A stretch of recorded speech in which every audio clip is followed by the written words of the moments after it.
Hi friends, welcome to my YouTube channel. आज आम बनवा कईट चटनी। देखु कईट गुड़ी को आम प्रथम भांगी नवा। से देखु केते सारा रस बाहर आमर। गोटे चामच साहाय्य आम से सब रस को गोटे बाउल को बाहर कर नवा।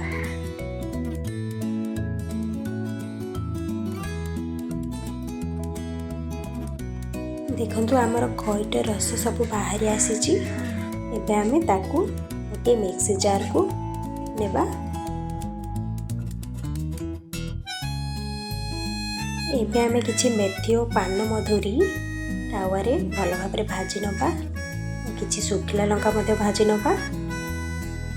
बासना पय आपण किछि भी जिंस नै परिबे। मु किछि भूसंग पत्र मध्ये नैछि भाजी की।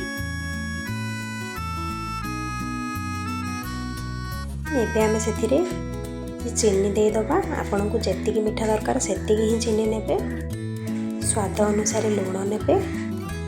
भाजी की रखिथिबा सब जिंस को पकाई की आमे एबे ग्राइंड करि नेबा। देखंतु हम कईट चटनी एबे रेडी हो जाइछि। या खाइबा को बहुत टेस्टी यम्मी लागि थाए। वीडियोटी भल लागि थिले लाइक करंतु, शेयर करंतु, सब्सक्राइब करंतु।